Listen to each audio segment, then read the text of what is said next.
नमस्कार बच्चों, मैं शशिकांत जांगीर आपका स्वागत करता हूं हमारे YouTube channel economics education hub Shashikant sir के चैनल में। आज हम बात करते हैं कक्षा 12वीं की समष्टि अर्थशास्त्र की पुस्तक के पाठ नंबर 2 जिसका नाम है राष्ट्रीय आय का लेखांकन के बारे में हम चर्चा करेंगे और इसके अगले टॉपिक के बारे में।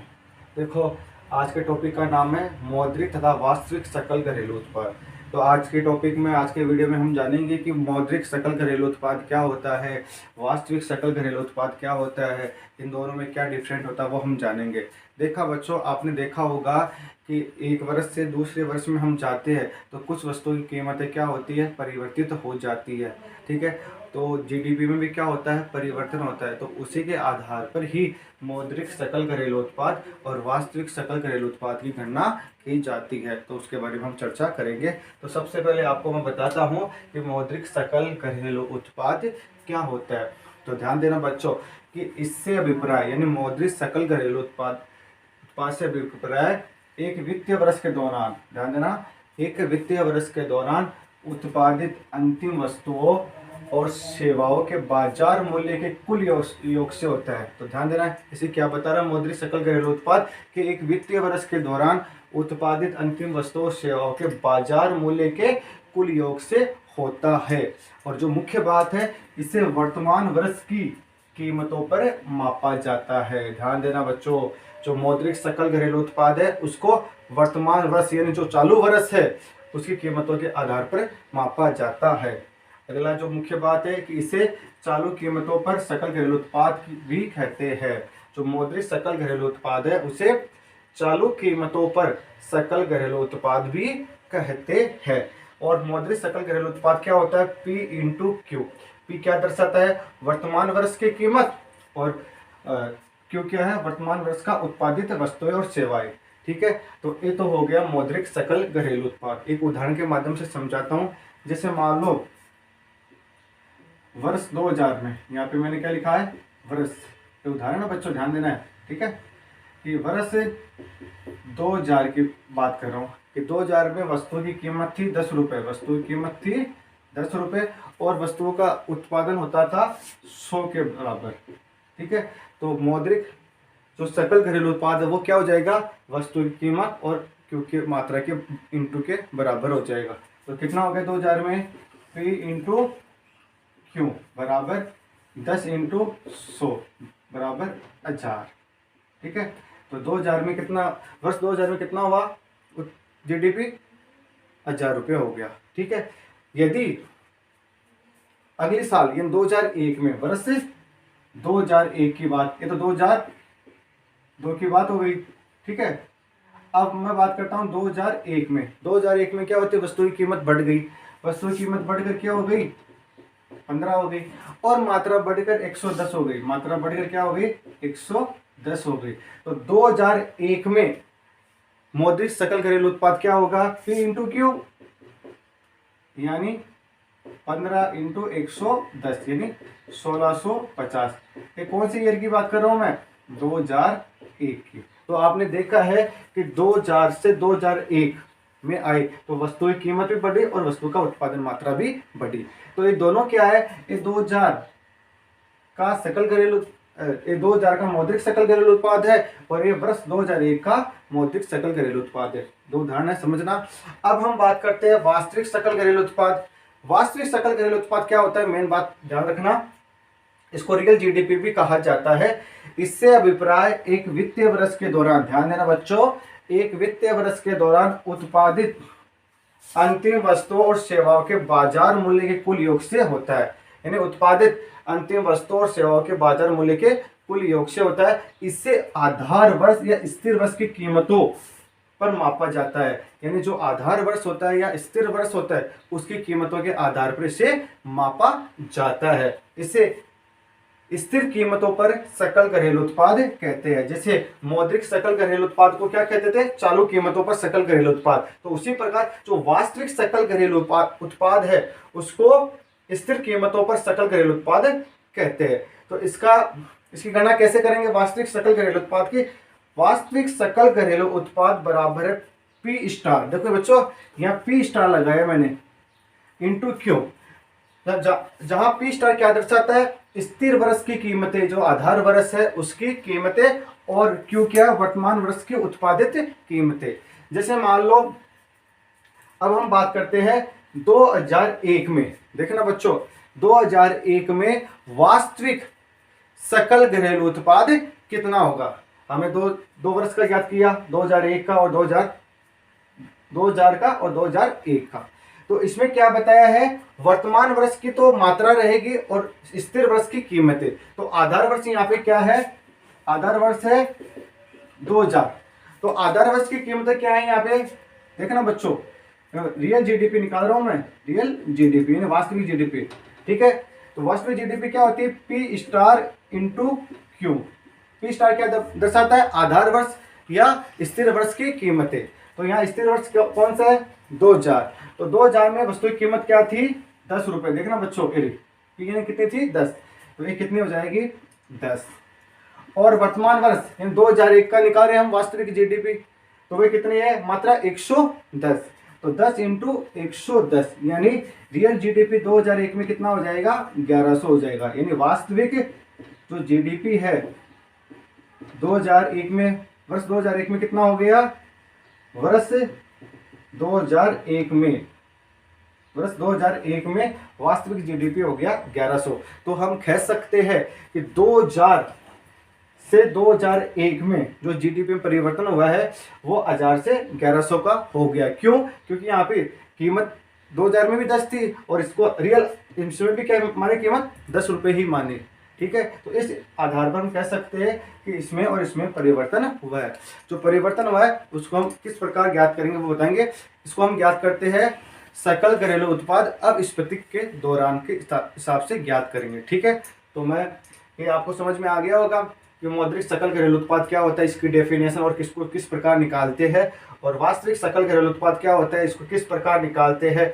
और ये उदाहरण मैंने बताया 2 वर्ष लिए, एक तो वर्ष है 2000, एक वर्ष है 2001, जिसको हम मानते हैं वर्ष 2000 को आधार वर्ष और 2001 को मानते हैं अगला वर्ष यानी रियल वर्ष, ठीक है। तो इस हिसाब से चालू वर्ष है, ठीक है। तो इस हिसाब से देखो हम उदाहरण के माध्यम से भी आपको समझा दिया है, ठीक है।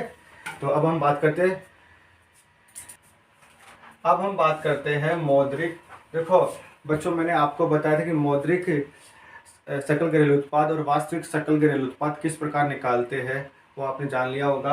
अब देखते हैं कि मौद्रिक और वास्तविक सकल घरेलू उत्पाद का अनुपात। ध्यान देना बच्चों कि मौद्रिक और वास्तविक सकल घरेलू उत्पाद का अनुपात क्या होता है, कीमत सूचकांक होता है, ठीक है, जिसे सकल घरेलू उत्पाद अपस्फीति भी कहते हैं। तो ध्यान देना बच्चों कि सकल घरेलू उत्पाद अपस्फीति क्या है, इसके बारे में प्रश्न पूछा जाता है कि सकल घरेलू उत्पाद अपस्फीति क्या है, इसके बारे में बताइए।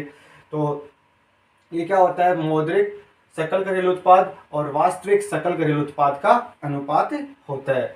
अब हम बात करते हैं सकल घरेलू उत्पाद अपस्फीति यानी जीडीपी अपस्फीति। तो ध्यान देना बच्चों ये क्या है, इंपॉर्टेंट है, ध्यान रखना बच्चों कि जीडीपी अपस्फीति उन वस्तुओं और सेवाओं की औसत कीमत की बात करता है जिनके आधार पर जीडीपी की गणना की जाती है। ध्यान देना बच्चों, इंपॉर्टेंट भी है कि सकल घरेलू उत्पाद अपस्फीति क्या है, कि जीडीपी अपस्फीति उन वस्तुओं और सेवाओं की औसत कीमत की बात करता है जिनके आधार पर जीडीपी की गणना की जाती है, ठीक है। तो जीडीपी निकालने का सूत्र क्या है, हम जानेंगे कि जीडीपी अपस्फीति बराबर मौद्रिक जीडीपी बटा वास्तविक जीडीपी। सूत्र क्या होता है इसका, कि मौद्रिक जीडीपी में आप वास्तविक जीडीपी का भाग लगा दोगे तो आपको जीडीपी अपस्फीति प्राप्त हो जाएगी। या प्रतिशत के रूप में लेते हैं तो मौद्रिक जीडीपी बटा वास्तविक जीडीपी, मौद्रिक जीडीपी बटा वास्तविक जीडीपी में 100 से इंटू हो जाएगा, तो आपको प्रतिशत के रूप में जीडीपी अपस्फीति प्राप्त हो जाएगी। देखना बच्चों, अभी हमने एक उदाहरण लिया था, उसमें देखा था कि 2001 में मौद्रिक जीडीपी कितना था, मौद्रिक जीडीपी था 1650, ठीक है, और 2001 में वास्तविक जीडीपी था 1100, ठीक है। तो हमारे पास दोनों चीज है कि मौद्रिक जीडीपी कितना था 1650 और वास्तविक जीडीपी क्या है 1100। तो आप क्या करोगे, इस मौद्रिक जीडीपी में वास्तविक जीडीपी का भाग लगा दोगे। तो आपने भाग लगाया 1650 में भाग लगाया 1100 का, तो आपका आंसर आया 1/5। तो कहने का मतलब है बच्चों कि जो वस्तु 2000 में 1 रुपए की आती थी, वही वस्तु 2001 में कितने की आ रही है, 1.5 रुपए की। कहने का मतलब है उसका कीमत का कितने प्रतिशत बढ़ गई, लगभग 150% कीमतें बढ़ गई। तो इस प्रकार आप जीडीपी अवस्फीति निकाल सकते हो। प्रतिशत में निकालोगे तो कैसे निकालोगे कि 1650 बटा 1100 इंटू 100, तो निकालोगे तो 150 आएगी, ठीक है ना।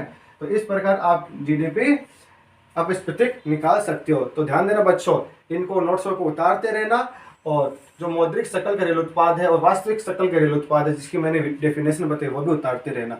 अब पढ़ते हम कीमत सूचकांक के बारे में।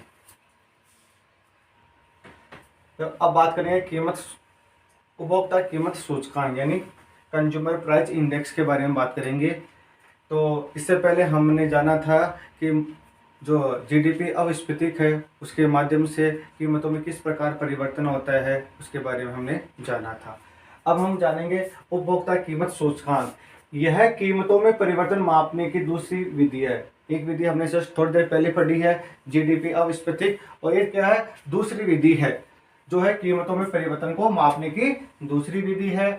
यह वस्तुओं में दी गई टोकरी जिनका क्रय प्रतिनिधि उपभोक्ता करते हैं। ध्यान देना बच्चों, यह वस्तु में दी गई टोकरी, टोकरी का मतलब क्या है, एक समूह होता है। जो हम वस्तु खरीदते हैं ना उसका एक समूह मानते हैं, उसको क्या बोलते हैं, टोकरी का करते का कीमत का सूचकांक है जिसे प्राय प्रतिशत के रूप में व्यक्त किया जाता है। ध्यान देना बच्चों, जो कीमत सूचकांक है इसको प्रतिशत के रूप में हमेशा व्यक्त किया जाता है, जिसमें प्रतिनिधि उपभोक्ता क्या करता है, एक टोकरी मतलब वस्तु की टोकरी होती है उसका क्रय करता है।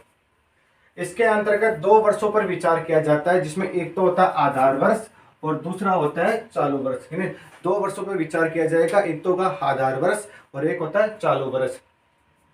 उपभोक्ता द्वारा लागू किए गए वर्ष में किए गए व्यय तथा आधार वर्ष में के लिए गए व्यय के अनुपात से उपभोक्ता कीमत सूचकांक की गणना की जाती है। यानी कीमत सूचकांक कैसे ज्ञात करेंगे, ध्यान देना बच्चों, यह है इसका सूत्र। यानी चालू वर्ष का व्यय में भाग लगेगा आधार वर्ष का व्यय इंटू 100, तो आपको उपभोक्ता कीमत सूचकांक प्राप्त हो जाएगा। देखो बच्चों, हमने मुद्रा अवस्फीति निकाली थी, ठीक है, तो हमने उसमें क्या देखा था कि उसमें कीमतें स्थिर रखी थी। कीमतें हमने क्या रखी थी, स्थिर रखी थी। परंतु यहाँ क्या है, कीमतों में परिवर्तन हो रहा है और हम यहाँ क्या रखेंगे, जो मात्रा है उसको स्थिर रखेंगे। अब एक उदाहरण के माध्यम से हम क्या करेंगे, सीपीआई यानी उपभोक्ता कीमत सूचकांक ज्ञात करेंगे। जैसे मान लो आधार वर्ष है 2000, ठीक है ना, वर्ष 2000, जिसमें 2 वस्तु है, एक तो है गेहूं और एक है कपड़ा, ठीक है। अब हम सबसे पहले आधार वर्ष में गेहूं की मात्रा और कीमत के बारे में चर्चा करते हैं, ठीक है। गेहूं की जो मात्रा है वो 90 kg है। कितनी है, 90 kg है, जबकि कपड़ा है 5 मीटर, ठीक है ना, 5 मीटर है। अब गेहूं की कीमत है 10 रुपये पर केजी के हिसाब से। गेहूं की कीमत क्या है, 10 रुपये पर केजी के हिसाब से है, जबकि कपड़ा है 100 रुपये पर मीटर के हिसाब से। तो देखो बच्चों, 2000 जो आधार वर्ष माना है उसमें जीडीपी के कुल व्यय कितना हो जाएगा, 90 इंटू 10 प्लस 5 इंटू 100, यानी 900 प्लस 500 बराबर कितने हो गए, 1400 हो गए। ये 1400 तो हो गए किस, आधार वर्ष के। अब जैसे मान लो 2005 की बात करता हूँ कि 2005 में क्या होता है, हम 2005 की गणना करते हैं कि 2005 में व्यय कितना होता है। तो जैसे मान लो गेहूं है और कपड़ा ही है, यहाँ पे हमने क्या मानते हैं, मात्रा स्थिर रहती है। देखो तो मैंने मात्रा को क्या माना, स्थिर, ये 90 kg है और ये 5 मीटर है, ठीक है। कीमत देखो, कीमत है जो बढ़कर 10 से 15 हो गई और यहाँ कीमत 100 से बढ़कर 120 हो गई। तो देखो 90 इंटू 15 प्लस 120 इंटू 5, ठीक है, तो ये हो गए 1350 और ये हो गए 600, तो टोटल हो गए 1950। तो देखो 2000 क्या है, चालू वर्ष है। 2005 क्या है, चालू वर्ष है। और 2000 क्या है, आधार वर्ष है। तो कीमत सूचकांक कैसे ज्ञात करेंगे कि चालू वर्ष के व्यय में आधार वर्ष का व्यय का भाग लगा देंगे। तो चालू वर्ष का व्यय कितना है, 1950, जबकि आधार वर्ष का व्यय कितना है, 1400। ये 1400 हो गया इंटू 100। तो आपकी क्या निकल जाएगा, सीपीआई। तो ये निकल जाएगा 3 पॉइंट कुछ पॉइंट आ जाएंगे। ठीक है, तो इस प्रकार आप निकाल सकते हो उपभोक्ता कीमत सूचकांक। तो बच्चों, आपको उपभोक्ता कीमत सूचकांक समझ में आ गया होगा। इसको और अच्छे से समझना, उदाहरण के माध्यम से मैंने आपको समझा दिया है। अब हम बात करते हैं आगे वाले टॉपिक की। देखना बच्चों, अनेक वस्तुओं की कीमतों के दो समुच्चय होते हैं। एक तो होता है खुदरा कीमत और एक होता है थोक कीमत। खुदरा कीमत का मतलब क्या है, उपभोक्ता होता है वो छोटी छोटी मात्रा में क्या वस्तु को खरीदता है। ठीक है, और जो थोक कीमत होती है उसमें क्या होता है, जो व्यापारी होते हैं इन बहु मात्रा में क्या करते हैं, वस्तुओं को खरीदते हैं। तो खुदरा कीमत क्या हो गई, जो उपभोक्ता वास्तव में अदा करता है। ध्यान देना बच्चों, खुदरा कीमत क्या होगी कि जो उपभोक्ता वास्तव में अदा करता है वो खुदरा कीमत है। और थोक कीमत क्या हो गई कि इस कीमत में बहुमात्रा में वस्तुओं का व्यापार होता है। यानी जो थोक कीमत होती है उसमें क्या होता है, बहुत अधिक मात्रा में क्या होता है, वस्तुओं का व्यापार होता है, यानी होलसेल कीमत होगी। ठीक है, और ये हो गया रिटेल प्राइस खुदरा। बहुमात्रा व्यापार की जाने वाली वस्तुओं का क्रय साधारणतः उपभोक्ता नहीं करते। ध्यान देना बच्चों, जो बहुमात्रा व्यापार की जाने वाली वस्तुओं का क्रय जो साधारण उपभोक्ता होते हैं वो नहीं करते। उपभोक्ता कीमत सूचकांक के समान थोक कीमत सूचकांक भी होता है। यानी जो उपभोक्ता कीमत सूचकांक है उसके समान ही क्या होता है, थोक कीमत सूचकांक भी होता है, जिसे संयुक्त राज्य अमेरिका में उत्पादक कीमत सूचकांक यानी पीपीआई कहते हैं। देखो बच्चों, जिस प्रकार उपभोक्ता के लिए उपभोक्ता कीमत सूचकांक होता है, उसी प्रकार जो व्यापारी लोग होते हैं, जो उत्पादक होते हैं, उनके लिए होता है थोक कीमत सूचकांक, जिसे अमेरिका में उत्पादक कीमत सूचकांक के नाम से भी जाना जाता है। ठीक है, उपभोक्ता कीमत सूचकांक, ध्यान देना बच्चों, मेन बात है कि उपभोक्ता कीमत सूचकांक तथा सकल घरेलू उत्पाद और स्फीति में अंतर हो सकता है। तो ये अंतर 3 कारणों से होता है। ठीक है, तो कीमत सूचकांक है, उपभोक्ता कीमत सूचकांक है और सकल घरेलू अपस्फीति है, उनमें क्या अंतर होता है उसके बारे में हम जानेंगे। तो पहला अंतर देखते हैं, उपभोक्ता जिन वस्तुओं का क्रय करते हैं उनमें देश में उत्पादित सभी वस्तुओं का प्रतिनिधित्व नहीं होता। ध्यान देना बच्चों कि पहला अंतर क्या है कि उपभोक्ता कीमत सूचकांक में क्या होता है, उनमें देश में सभी उत्पादित वस्तुओं का प्रतिनिधित्व नहीं होता। हमने कीमत सूचकांक पढ़े थे तो हमने जाना था कि केवल और केवल जो प्रतिनिधि वस्तुएं होती है उनका ही क्या करता है, वो प्रतिनिधित्व करता है।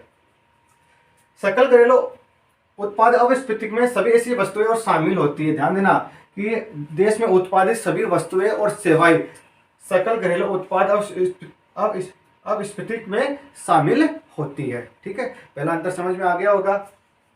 दूसरा अंतर है कि उपभोक्ता कीमत सूचकांक में प्रतिनिधि उपभोक्ता द्वारा उपभोग की गई वस्तु की कीमत शामिल है। ध्यान देना बच्चों, उपभोक्ता कीमत सूचकांक में क्या है, प्रतिनिधि उपभोक्ता द्वारा उपभोग की गई वस्तुओं की कीमतें शामिल है, अतः इनमें आयातित वस्तुओं की कीमतें भी शामिल है। ऐसा नहीं है कि उपभोक्ता क्या है, अपने देश में निर्मित वस्तुओं का ही उपभोग करे, विदेश से जो आयातित वस्तुएं होती है उनका भी वो उपभोग करता है। इसलिए आयातित वस्तुओं की कीमतें भी क्या होती है, उपभोक्ता कीमत सूचकांक में शामिल होती है, जबकि सकल घरेलू उत्पाद अपस्फीति में आयातित वस्तुओं की कीमतें शामिल नहीं होती। यानी जो सकल घरेलू उत्पाद अपस्फीति है उसमें आयातित वस्तुएं की कीमतें शामिल नहीं होती, जबकि उपभोक्ता कीमत सूचकांक में आयातित वस्तुएं की कीमतें शामिल होती है। तीसरा अंतर है कि उपभोक्ता कीमत सूचकांक में भार समान रहता है। ध्यान देना बच्चों कि उपभोक्ता कीमत सूचकांक उसमें भार क्या रहता है, समान रहता है। अभी हमने निकाला था उपभोक्ता कीमत सूचकांक, तो उसमें हमने कीमत के परिवर्तन को तो देखा था, परंतु भार क्या रखा था, समान रखा था। ठीक है, लेकिन सकल घरेलू उत्पाद अपस्फीति में प्रत्येक वस्तु के उत्पादन स्तर के अनुमान उसमें अंतर होता रहता है। तो ध्यान देना, सकल घरेलू उत्पाद अपस्फीति के प्रत्येक वस्तु के उत्पादन स्तर के अनुमान में अंतर होता है। तो इस प्रकार 3 जो अंतर है उपभोक्ता कीमत सूचकांक और सकल घरेलू उत्पाद अपस्फीति में, ये समझना। और आज का जो टॉपिक है हमारा मौद्रिक सकल घरेलू उत्पाद, वास्तविक सकल घरेलू उत्पाद, तथा सकल घरेलू उत्पाद अविस्फीतित कीमत सूचकांक।